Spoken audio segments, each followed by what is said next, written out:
Hello and welcome.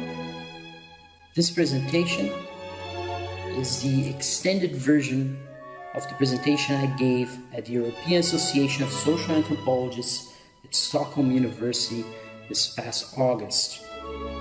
It's called Understanding the Rise of the 21st Century Flat Earth Movement from a Bundle of Popular Conspiracy Theories and Science Skepticism.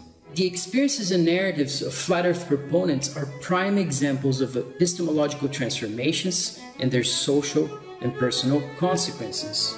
We face the threat of chaos when we challenge our own assumptions and preconceptions.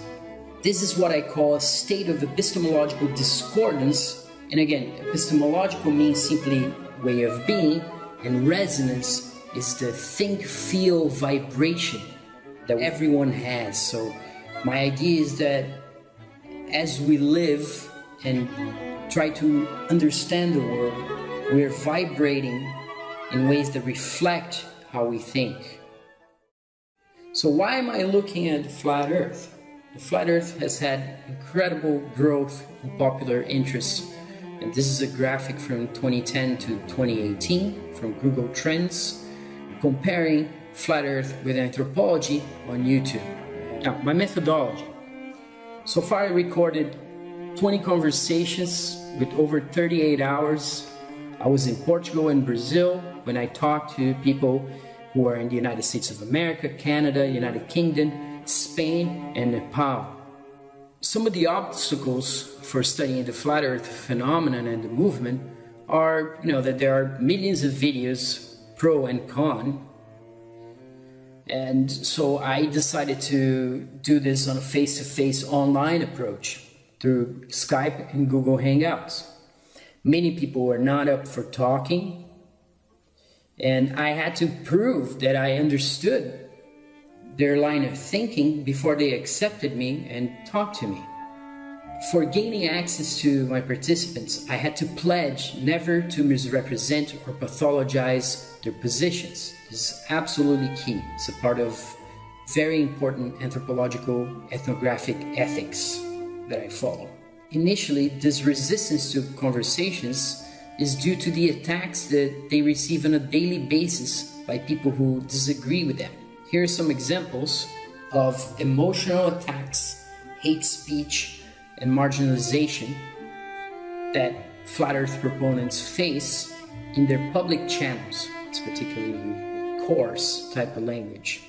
So there's a lot of tension and friction and reactionary emotional responses from outside the movement and within the flat Earth movement as well. People get very emotional with this information. Flat Earthers question NASA, most importantly, and they're skeptical of everything or anything that NASA does, because the idea is that once you're caught lying, you cannot be trusted. They believe that they have caught NASA lying in many instances.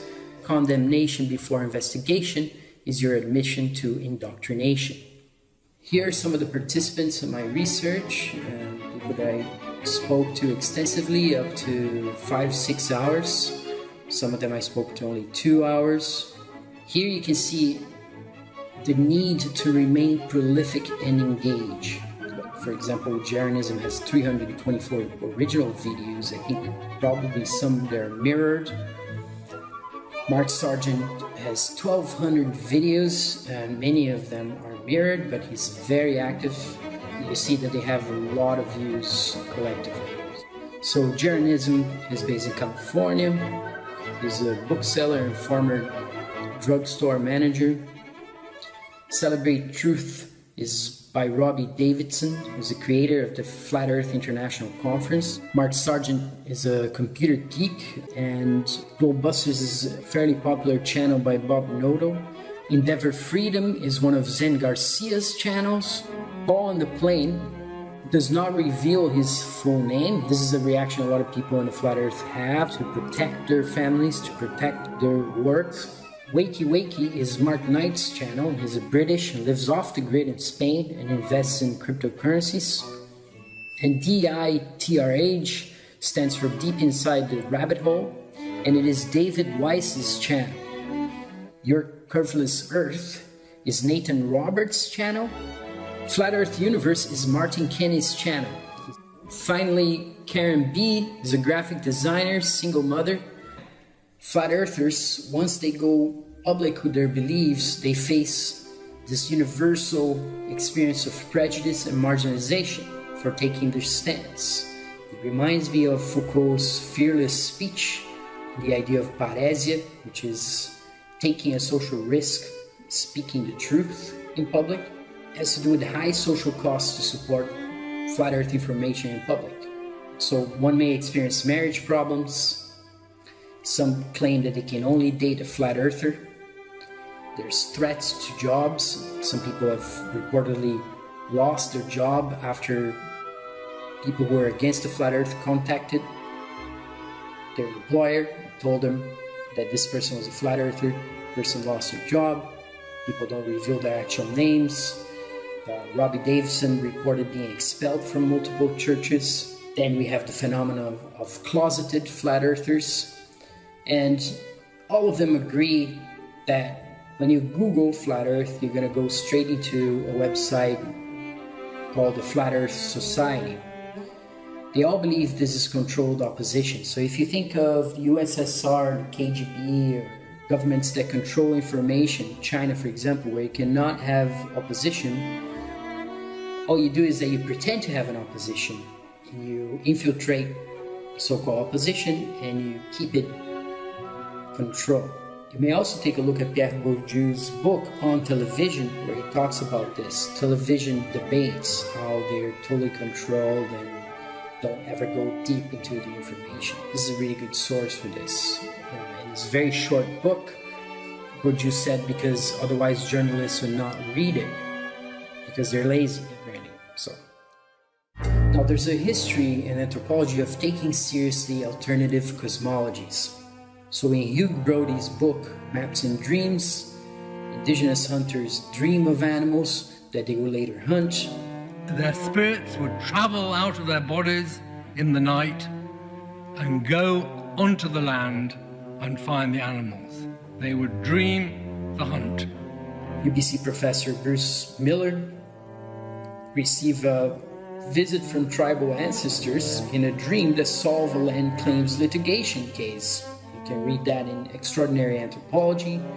It's Bruce's edited volume alongside Jean-Guy Goulet.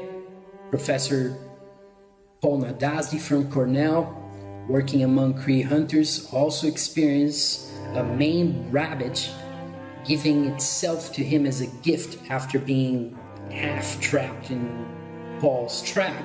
So Paul set up a trap, the rabbit came into the trap, got hurt, managed to escape, and then he was trying to enter Paul's cabin and seemed to beg Paul to break its neck and take it.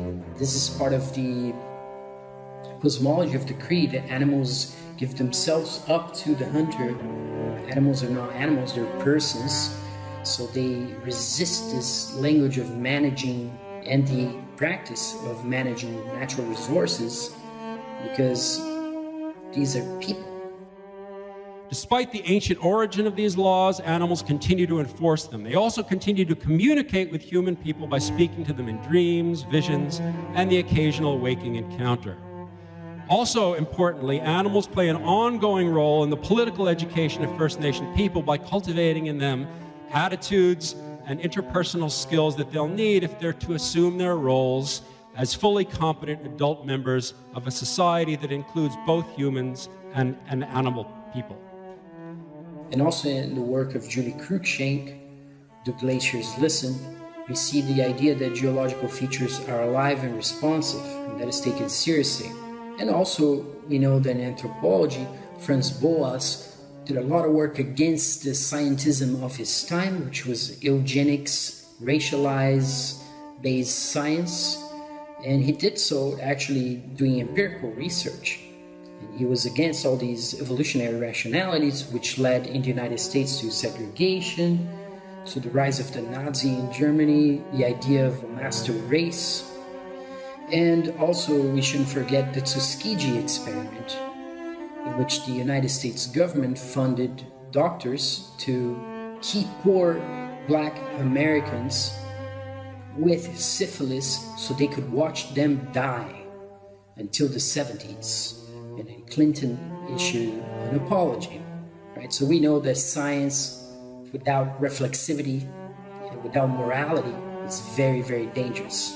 So there are other precedents for taking seriously the flat earth, and this is the notion of the counterintuitive globe that Professor Tim Ingold looked into in his book, Being Alive, Essays on Movement, Knowledge, and Description. So he says that to grasp such a counterintuitive understanding that the earth is round like a ball and that people can live anywhere without falling off calls, it is argued, for nothing less than a complete conceptual restructuring of the child's mind, comparable to a paradigm shift in the history of science. Here he is referring to the idea that Galileo and Copernicus actually change with their observations the whole narrative of mainstream science. Of course, we have to at least be slightly skeptical of the kinds of technologies they have at that time, because we have binoculars that are stronger than the telescopes that these guys were using, right? And yet we think that they really cracked some massive cosmological problem. And this is another question that we can go back to later in another presentation. Ingold also says that he cannot relate to the globe as an environment, because whereas the globe is measured and recorded, the environment is experienced. Following Gibson, Ingold says that the life world is spherical from the perspective of the inhabitant's core, which is different from the world divorced from life that is imagined in the form of a globe, as we are taught it exists, and that can apparently only be witnessed by leaving it. Ingold argues that whereas a global perspective is afforded to a being outside of the world and is seen to be both real and total, a local perspective afforded to beings in the world is regarded as illusory and incomplete. So he's saying that through our senses, phenomenologically, we can only experience being in the world and not outside of it, as the globe kind of proposes as a total final explanation. Also, he notes that Immanuel Kant would admit that to his senses the earth appears to be flat. James Gibson, who was an environmental psychologist, for him, an inhabitant is not on the outer surface of a solid sphere, but at the core of an unbounded spherical field comprised of the sky above and the earth below. So in the globe model, the relation between people and the world seems to be turned inside out for Ingold. Also, Martin Heidegger, as Ingold points out, repudiated the out-of-earth technology. These pictures are coming from outside of the earth that flat earthers believe is fake. But we should point out that Tim Ingold, on Perception of the Environment, page 212, points out that he's not some latter-day flat earther or pre-Copernican. So we should just keep that in mind.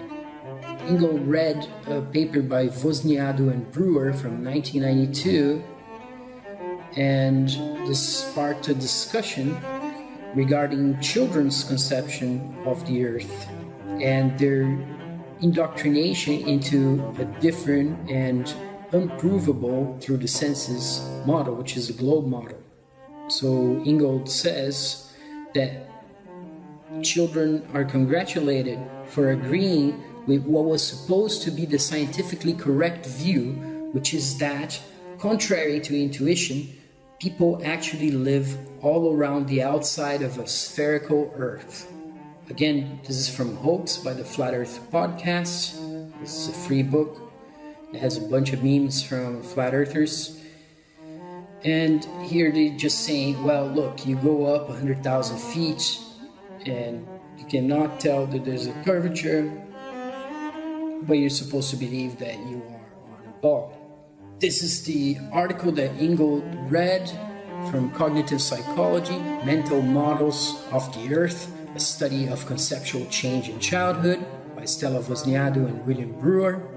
And here they're saying, they're abstract, that synthetic models, such as the hollow sphere or the flattened sphere, are generated by children as a solution to the problems arising from the inconsistency between the initial model of a flat Earth and the culturally accepted scientific model of a spherical Earth. So what's happening here is that children are going to school, they believe the world is what they see, what they feel, which is flat, stationary, but the teachers are telling them it isn't. There's people upside down in Australia, and as they get convinced by the teachers without any physical, personal, experientiable evidence, they create different models like the hollow sphere or flattened sphere.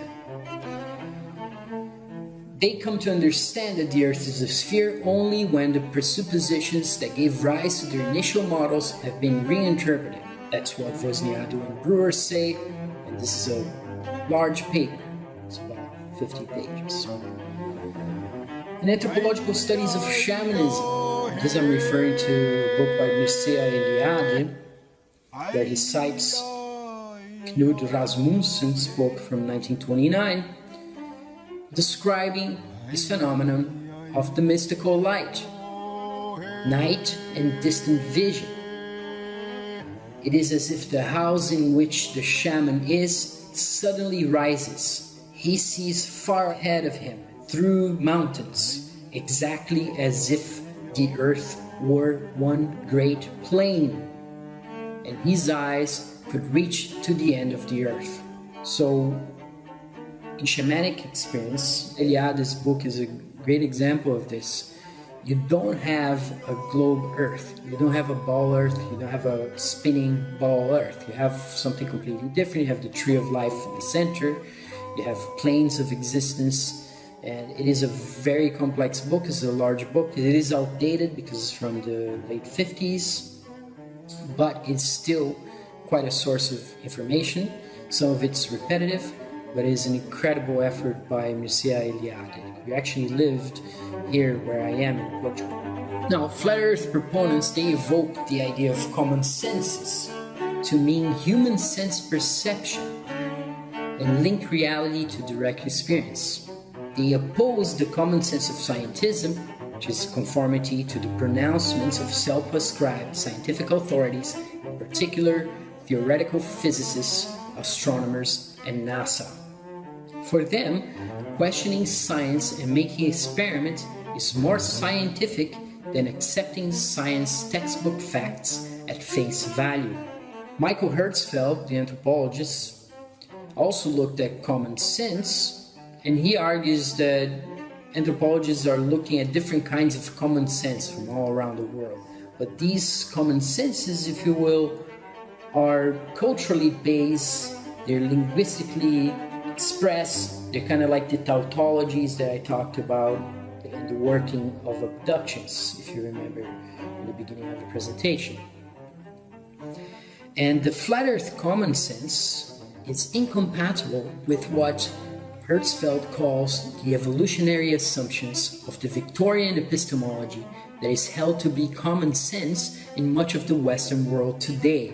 So there's this reflexive move in flat earth thinking. They have to look back how you learn what you learn, how you know what you know, and start questioning those presuppositions. This is very reflexive, anthropologically speaking. That's why it makes it quite interesting as a way of thinking.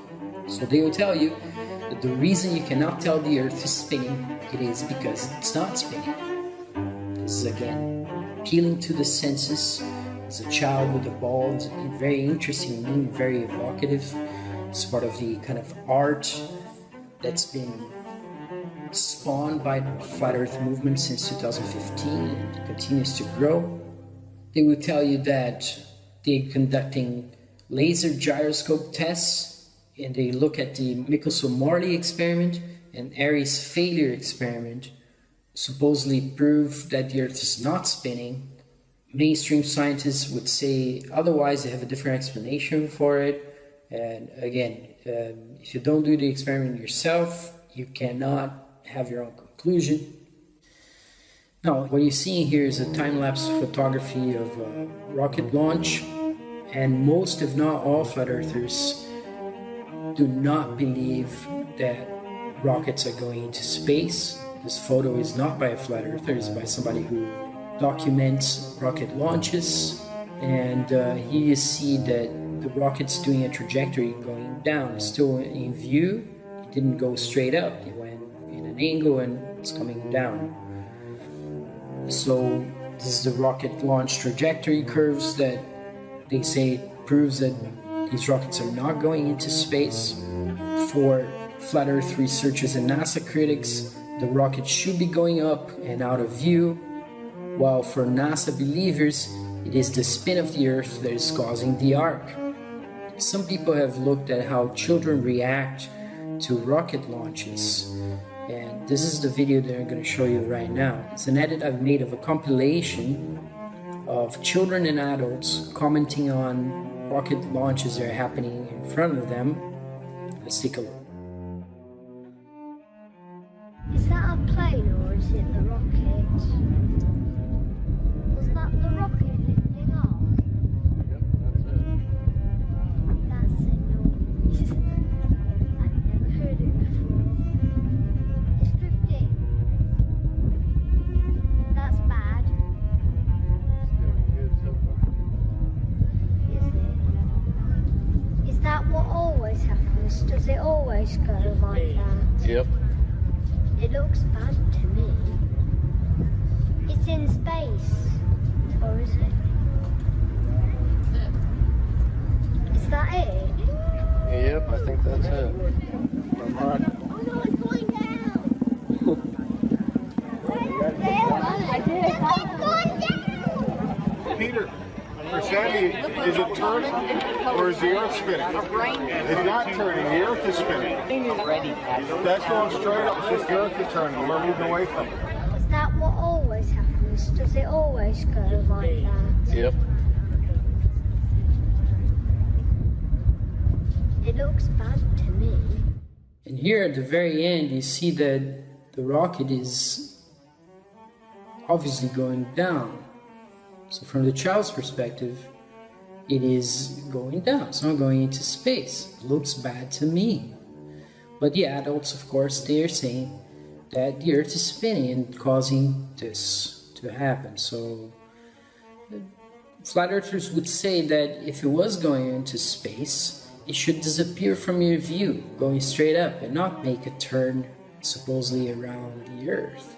Another issue here is that this parable here would have to be corresponding to the curvature of the Earth, and the clouds are going down in a horizon in the distance. They would have to also be respecting this curve and turning around. So these spontaneous reactions of children, and you saw before, children basically screaming, it's going down. They see it coming down, and they say it's coming down. But the adults say, they laugh and they say, no, it's just spin of the Earth. So children are very skeptical. They doubt that these rockets are going to space. They think that the rockets are falling, while the adults interpret what they see as the spin of the Earth and the rocket going straight up. Now, in constructing the flat Earth story, people are using personal observations and tests. They're making selective critiques of mainstream science, and they're linking various truther conspiracy narratives in different personal ways. There are various heterodox positions, so you can't just say they're all like this, or they're all stupid, or they're all... because they will tell you that they've been on the other side. They were globe believers. They were believers in space travel, hyperdrive, anything you see in Star Trek and Star Wars. And they turn around to say these are propaganda sources. Star Wars and Star Trek are there to convince you that space travel is real and to keep you trapped. And they go through a transformation which is sometimes very painful, and on the other side they feel light and free. So you see this a lot in how they explain their transformations. All of them in my sample are pro-science and anti-scientism. I don't think there's a leader or an orthodoxy in the flat earth movement. You have at the same time religious and secular flat earth believers. Many of them believe in something spiritual, a spiritual essence. Many of them believe the earth is created. Robbie Davidson, for example, told me that he has encountered many cases of people who were atheists and then through the flat earth became spiritualized. There's one flat earth proponent, this guy called Eric Dubay, an American yoga teacher based in Thailand, and he is usually repudiated for his pro-Hitler, anti-Zionism, hollow hoax or anti-Semite positions and attacks on other flat earthers as shills. Shills is this language of shaming or mistrust or distrust that exists within the flat earth movement, that people accuse each other of being. They say they're being paid by the government to be there and all sorts of other things that some people call paranoia, some people call twitchy. Most of the people in my sample, they do not agree with these extreme views of Eric Dubay. And some actually lamented the fact that Dubay did not keep them out of the flat earth discussion. So next I will consider a selection of converging narratives that I called in this abstract for this conference presentation, a conspiracy bundle. And later some examples and what the flat earth proponents consider to be evidence.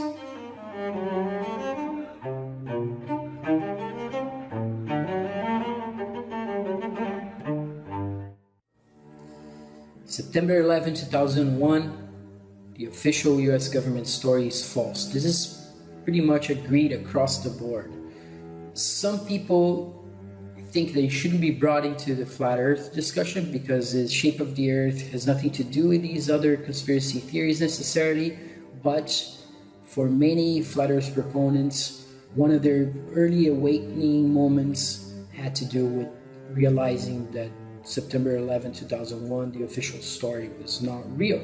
They believe that the mass media is controlled. There are scholarly sources for this, and Manufacturing Consent, for example, from 1988, by Edward S. Herman and Noam Chomsky, talks about editorial bias, the switch between anti-communism into the war of terror, and the buying off of all the media companies. It's a classic book. One of my participants claimed that he was working for AMAC, which is a contractor, and that AMAC were involved in fitting the World Trade Center towers with explosives. He had a contract, he says. He says that he received a threat to his family, and later he had a near-death experience and his whole life changed. This is another universal belief among flat earthers that the Apollo missions and the lunar landings were faked, that NASA is a production company, that there has been weather manipulation and geoengineering without consent from people, and this has been in the United States Congress. Actually, there are so-called scientists saying that they should be spraying aerosols in the atmosphere to reflect sun rays. You can see here just the documents from the United States Congress. Many flat earthers are against the idea of aliens. They think it is something concocted by the government to keep people afraid. They also do not believe that there is an outer space in the way it's being told by, say, Carl Sagan or Neil deGrasse Tyson or Michio Kaku. They do not believe in ancient aliens, but some of them think that extraterrestrials are in lands beyond the Earth, but on the same plane as the Earth. One of my participants sent me this patent that you can find. You can just search and find it and read for yourself.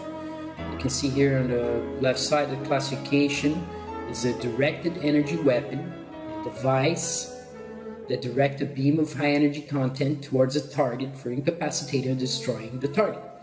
It is also used for deceiving or protecting, which is kind of interesting use of double think. Many flat earthers believe that Dr. Judy Wood's Where Did the Towers Go? Evidence of Directed Free Energy Technology on 9/11 is a very important book. They talk about Building 7, controlled demolition, and many of them are also no-planers. This is the idea that the planes that people saw in the mass media were put there by graphics, computer graphics, 3D modeling, and they would say that the plane should have fallen outside the building. They can never have penetrated. And one particular piece of data that they show, it's from a helicopter in the distance. It zooms into the building. The plane comes in. The building explodes, and then the plane comes out the other side of the building. The nose of the plane comes out looking exactly the same as it came in, and there's people do a pixel analysis, put a pixel next to another, they grab the nose of the plane coming in and the nose of the plane coming out, and it looks exactly the same. So they're saying that the plane could not have possibly gone through the whole building like that. The steel should have destroyed the plane before it could go through the building. It's like throwing an egg on the wall and imagining that the egg's going to go through the wall. So that's kind of, in a nutshell, the no-planar position. And there's some other evidence that they show. Now, back to the conspiracy bundle. What else? There are secret societies in government, Illuminati, so-called Illuminati, and Masons, that there are Easter eggs in Hollywood films, and this is some of the most intriguing, very interesting sort of symbolic theories. Easter egg is the idea that something is hidden, that when you find it tells you a secret. There's a recent film by Steven Spielberg in which the main theme is Easter eggs of the whole film. Rockets are going nowhere. I covered this. Von Braun was a Nazi. He was responsible for deaths of many people in a death camp where he produced a rocket that was then launched into London and Belgium. And then he was taken by the United States, promoted by Disney, and he was pardoned or forgiven because he sent humans to the moon, supposedly. Therefore, it's okay if he killed a lot of people in Nazi Germany. That is the narrative that NASA presents for children, and this is something that Jaron from Jaronism has covered, and that it is in one of my 2 videos before I made this presentation about the flat earth, the video that has Darth Vader and Noam Chomsky talking. Now, SpaceX is fake, they say, including the orbiting Tesla car. We're going to look into some of that. The Cold War was simply a 1984 style script to control the population with fear of a boogeyman. Now that has been transferred to terrorists. They were communists at the time, then they were terrorists, North Korea, or whatever you have in the mainstream media, to keep the population afraid and dependent on the government. That's the idea. Now there's a division in this other question, whether dinosaurs are real or a hoax, or if dinosaurs are more recent than previously thought. So some flat earthers think that dinosaurs are definitely a hoax. Others think that they were real and they cohabited with humans. And some believe the mainstream story that there were dinosaurs hundreds of millions of years ago, because that is not relevant to whether you can see the curvature on the earth or whether or not you can see too far on ocean level or by a lake. So if you can see 50 miles away the shoreline of another place, you couldn't be on a curved sphere because that place should have been under the curvature. This is by far the most common test that people are making in this movement. Now, to the question of Easter eggs.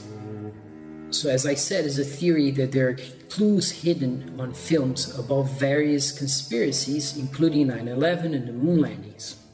One of the most important films that supposedly has these clues is Stanley Kubrick's 1980 adaptation of Stephen King's The Shining. There are several changes to the original book. For instance, there's an autobiographical element to the book that then gets transferred from Stephen King to Kubrick. So the idea here is that Stephen King is writing about himself and Kubrick was also writing about himself, and therefore he modified the novel in ways that pissed off Stephen King, because Stephen King hated the film.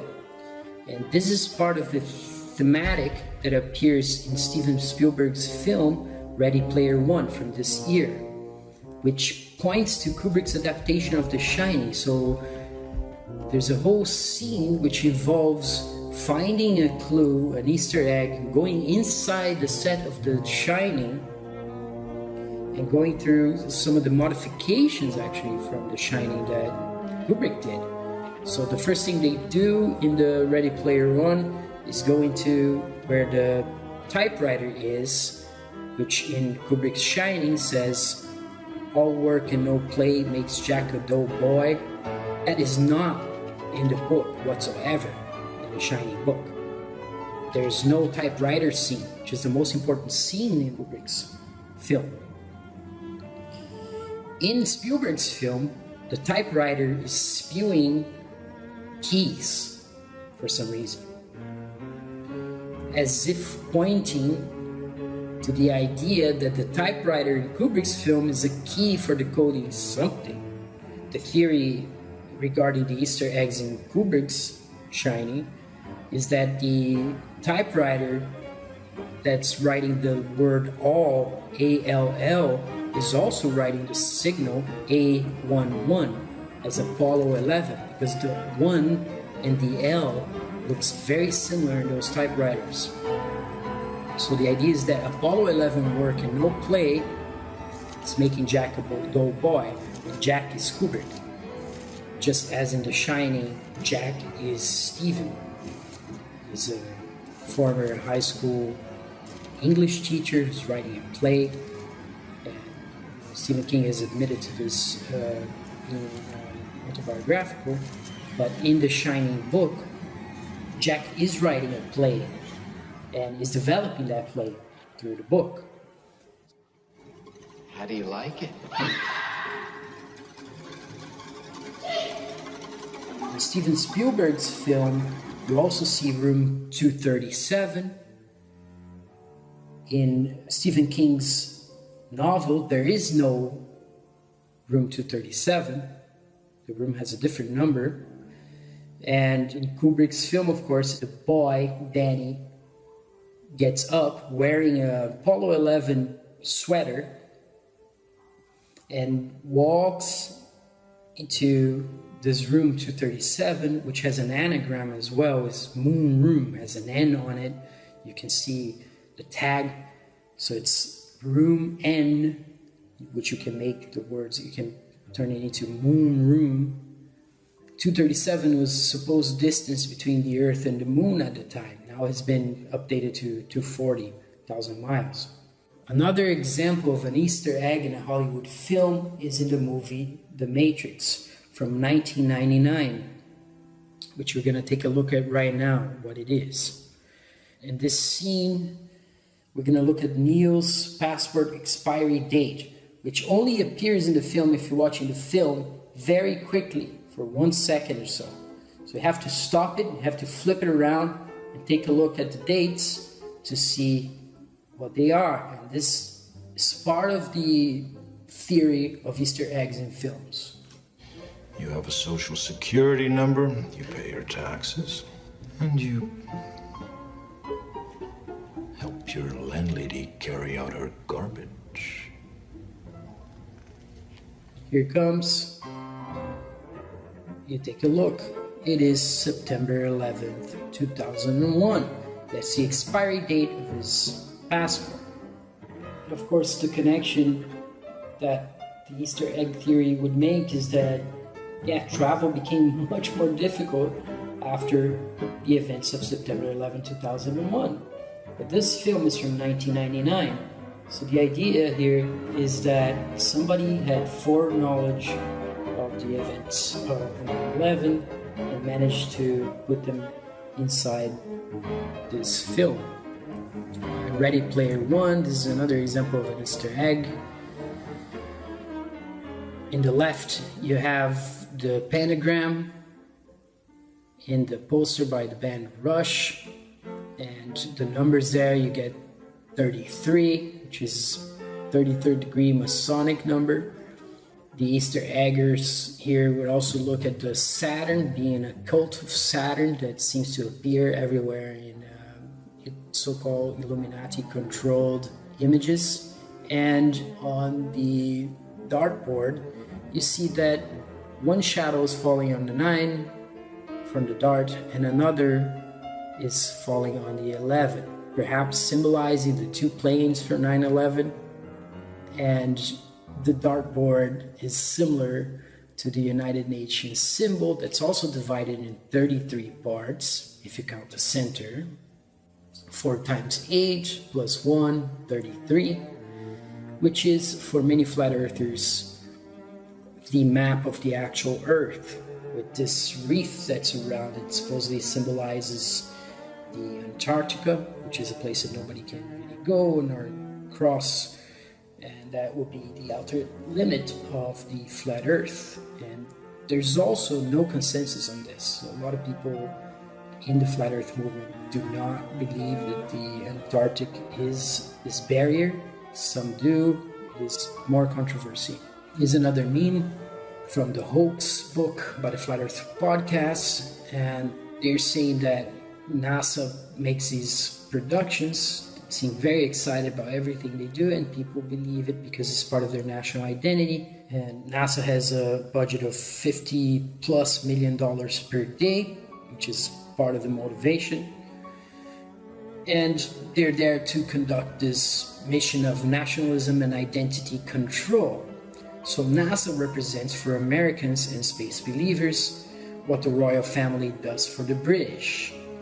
Both are myths of national identity and superiority, symbols of imperialism and exploration. The rhetoric of exploration and colonialism are intimately interlinked. NASA always talks about Columbus, how Columbus changed the world and made the world much bigger and brought civilization to America, when the reality of that story we know from anthropology is that they came and killed a lot of people, caused close to a genocide, and indigenous peoples are still suffering the consequences from that move by Columbus. So flat earthers will say that NASA is a US defense agency, which is true if you look it up. NASA is constantly promoting what is called STEM, science, technology, engineering, and math for children. NASA is continuously targeting children. And they say that other space agencies are following NASA's model for compartmentalization of information, which is called need to know, and guidance using computer-generated graphics and augmented reality. Here's another meme from Hoax by the Flat Earth podcast, where landscape that is supposedly in Mars looks very similar to a landscape from Greenland. And this is the idea that NASA is not going anywhere, they're not going to Mars. They're basically taking these rovers to isolated places around the Earth. Devon Island's one place, Greenland's another, and they're then processing these images, putting an orange filter on them, and pretending they're on Mars.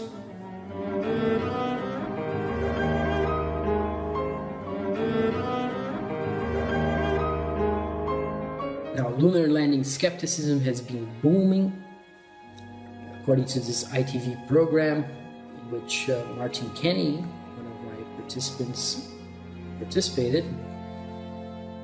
52% of the British do not believe in moon landings, and an astounding 73% of 25 to 34-year-olds think it was all a hoax. Russia Today reported that 57% of Russians do not believe in the moon missions. Now we're going to see why many flat earthers do not believe the moon landings. I would say most of them. You can also look at Paul on the Plains Thinking Space series to see how he constructs that case.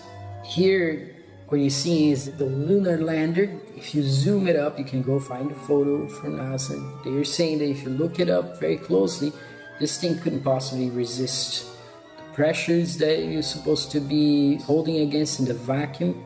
It seems to be not very well made or sturdy enough for resisting these pressures.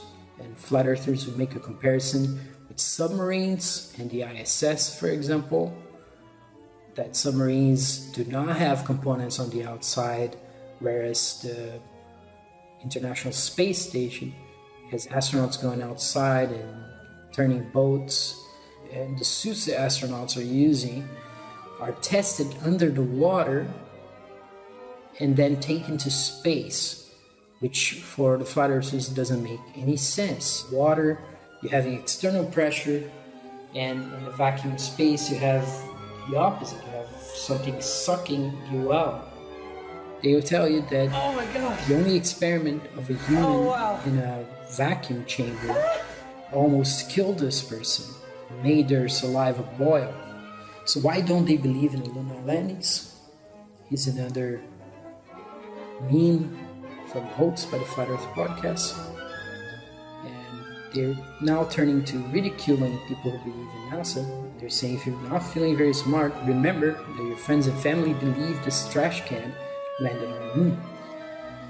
And now I'm going to show you the Apollo 16 takeoff and what flat earthers and people who are skeptical that NASA went to the moon will point out as evidence for fakery.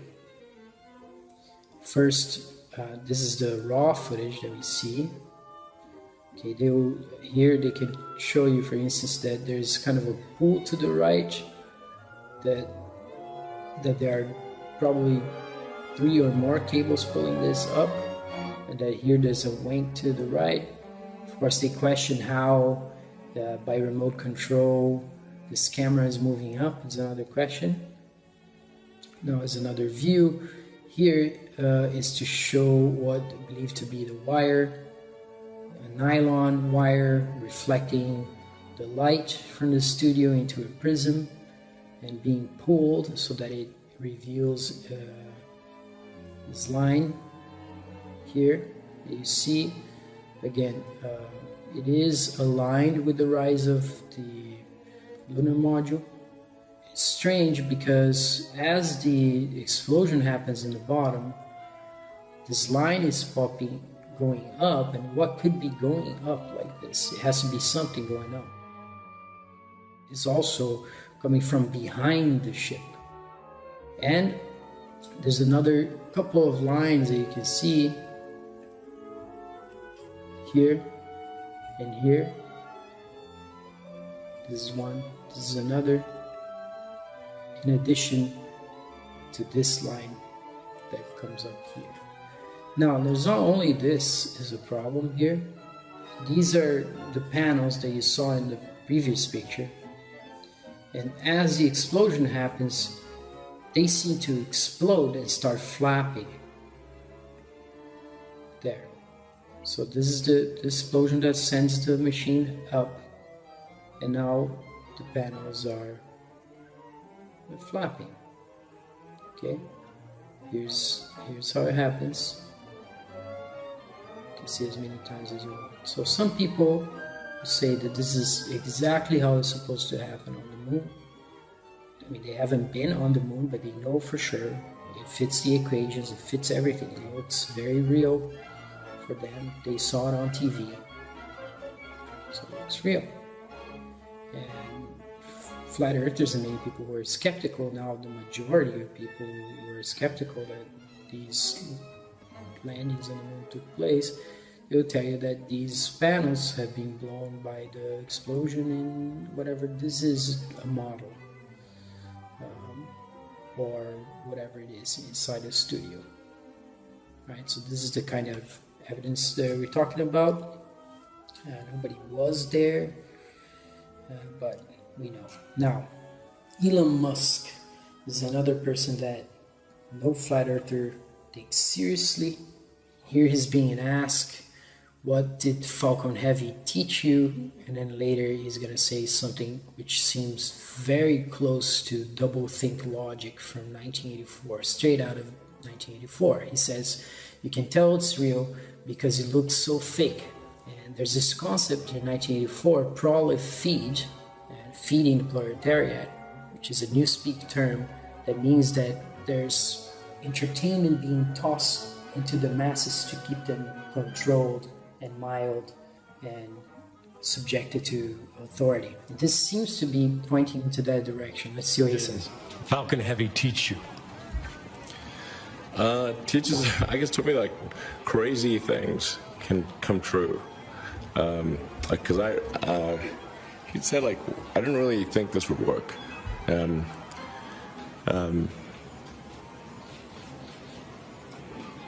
How long will we be getting live views, do you think, from the car? Well, I think it looks so ridiculous and impossible. And you can tell it's real because it looks so fake, honestly.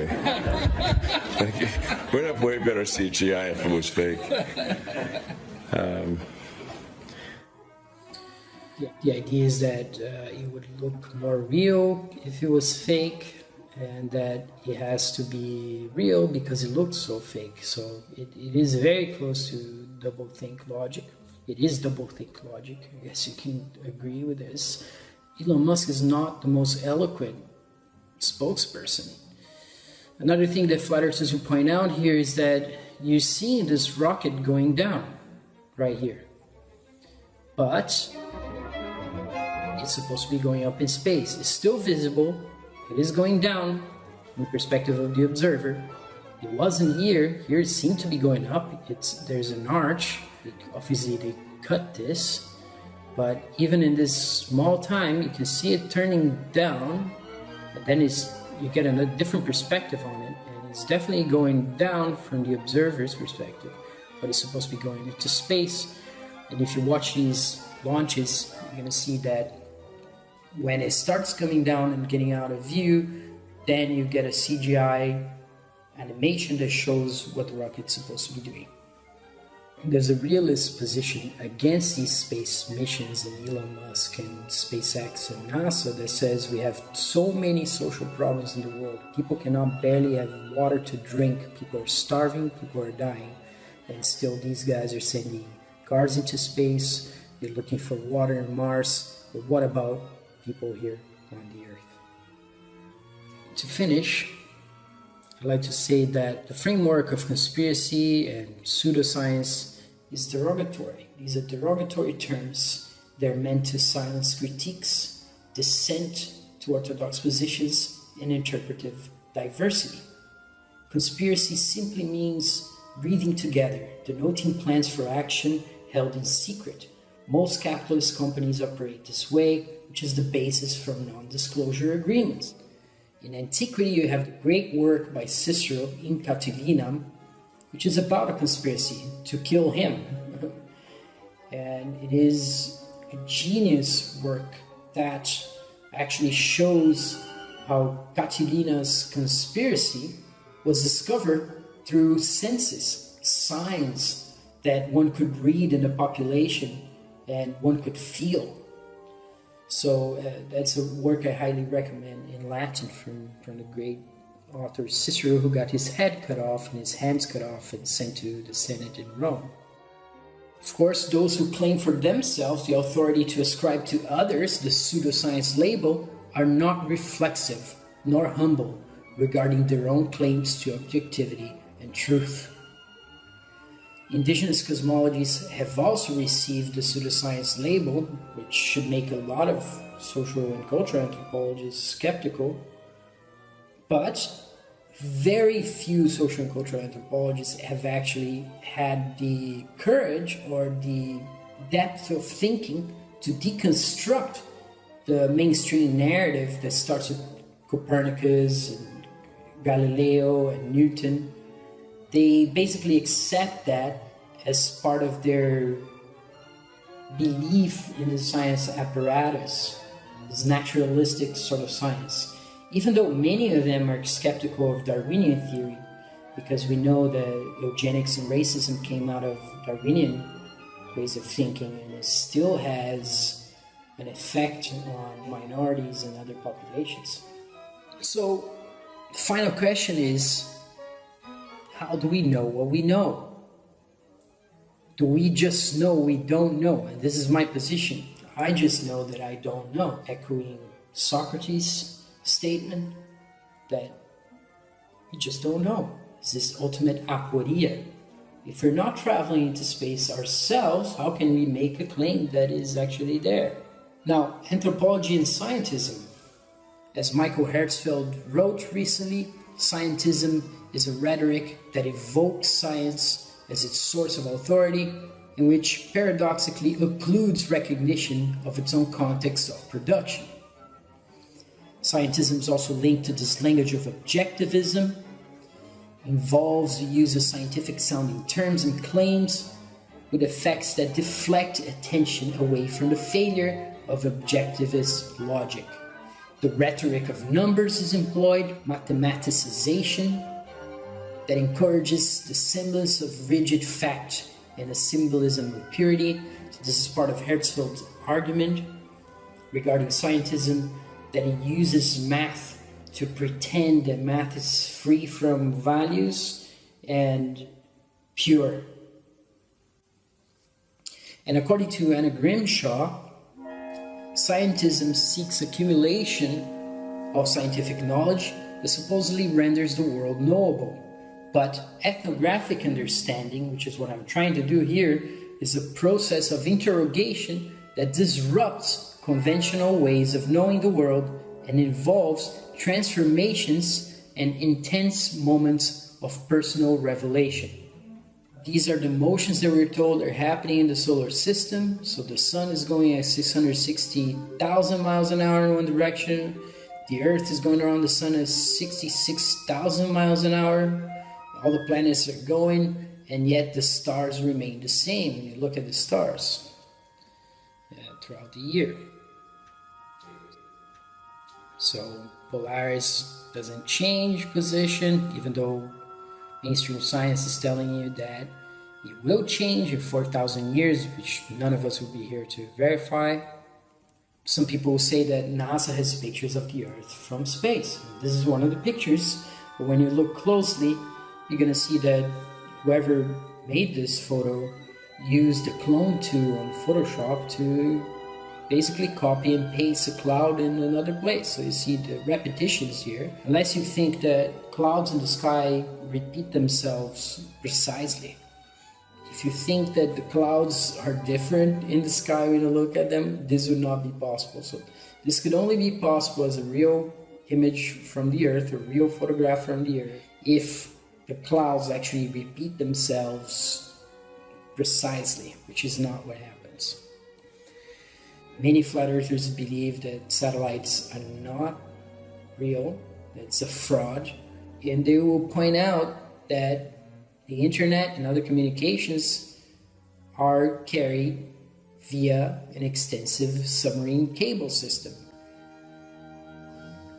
which it is true. You can go and look it up. The internet is connected through submarine cables. The TAT-14 system is a ring system, so if you lose one cable, you can route your traffic the other way around and still reach your end target. But also more globally, you have a number of cable routes connecting the same continents. If one cable is down, you still have several other routes. Not satellites. Here again, flat earthers are making fun of globe believers who think that there's all these satellites in space, thousands and thousands and thousands of satellites. They would say that GPS is a positioning system, but it's not a global satellite system. It is all ground-based, based on radar and triangulation. Just good old radio. Many flat earthers are against the conventional vision of gravity. The idea here is that there are clouds up in the air, they're quite heavy, but they stay aloft, and helium goes up. It forces things to go up. Whereas in the gravity theory, the mass of the Earth should be sucking everything that's less massive towards it and not letting things like smoke and dust go up in the sky. Because the dust particle is so small, it should be attracted to the Earth. And for them, the fact that it's not points to the idea that there's an up and a down, and lightness makes you go up and heaviness makes you go down. And some of them believe in an electric universe model without the ball, because the electric universe proponents online, which is a group of scientists, they believe the universe is electrical, that the sun is electrical, which is similar to current flat earth beliefs in some circles. But the electric universe people, they believe the earth's still a sphere. And flat earthers don't agree with that, but they believe that the sun is also electrical, and that what keeps us on the ground has something to do with electromagnetism more than it does have anything to do with the spinning of the earth or gravitation. In fact, they would say that the spinning of the earth should actually be propelling you out of the earth through a centrifugal motion, that the earth and the equator should be going at 1,000 miles an hour, which should cause all kinds of issues with even plane travel. But that doesn't happen. When you cross the equator, everything just seems the same. Another meme from Hoax by the Flat Earth broadcast: we don't have time for a meeting of the Flat Earth Society. As Obama said, the irony is that the UN map is a flat earth model. And what they would say here is that politicians are bringing into their discourse the flat earth to try to ridicule it further because it is true, not because it is fake. But the idea that anything politicians are saying should be inspiring skepticism. This is the standard map of the world that many flat earthers follow. The Gleason's azimuthal equidistant map, and some they will say is the best we got. And there is a controversy within the flat earth movement about this map, whether or not it is accurate. Most of them would agree that it's obviously not accurate as a representation, since they have been lied to since the 1500s, since globes started to be made to basically brainwash the population. They've been misdirected, so it's very difficult to build this model of the actual Earth we're in, given that most of the things that you're being told is a lie, for example. This is an interesting map that Mercator created out of some stories from the medieval period regarding the North Pole. And you can read his letter to John Dee. You see the 4 indrawing currents of the north and the so-called Mount Meru in the center, which you see in the Vedic cosmology. It's supposed to be a magnetic mountain. It's around this pole that the sun and the moon are turning, according to mainstream flat earth position, if there could be such a thing. What they usually point to when they look at these maps is that they think there's some truth to this, because there's some accounts of people who supposedly went north farther than we can go right now and encountered another civilization in these places, which are described in this map. If you get a high-resolution version of this map, you can see what Mercator actually wrote. There's mainstream academic papers analyzing Mercator's letter to John Dee regarding this map. And the idea here is that this information that led to this map is now hidden from us, and we think we have an ice cap that's melting. When you look at Google Earth, for example, what you see is this. That is in the North Pole. This is obviously not a photograph, because unless you think the land can be divided in those sections right there, you don't see any of the caps. So flat earthers would tell you that this is probably concocted. And this is the North Pole. You can see the coordinates in the bottom. It's 89 by 87, so pretty close to the North Pole where the cursor would be. And if you click on that little ball there in the center, it tells you that the ice caps are melting. It points you to some research regarding this. Flat earthers will tell you that there's no circumnavigation or flights that go over the North Pole and the South Pole. NASA will tell you that they have satellites that do this, but the images you get when you look at it don't look real. This doesn't look like an actual photograph. And the same is true of the South Pole. This is what you see when you go to Google Earth in the South Pole. There's a white ball and some stripes that just look computer generated. It's not a photograph. A lot of Antarctica seems to be like this, fuzzy, which shouldn't be the case if you had all this technology pointing to it.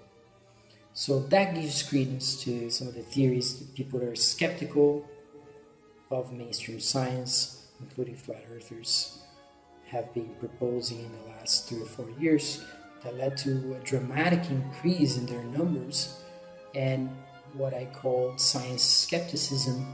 Nietzsche, William James, and Wittgenstein were all against scientism of their time. Very recently, in the last 4 or 5 years, there have been many works published among philosophers and theologians and anthropologists looking at scientism as a philosophy. One work I can point you to is Rachel Christie's 2018 PhD thesis that deals with Nietzsche and William James's reactions to scientism at their time.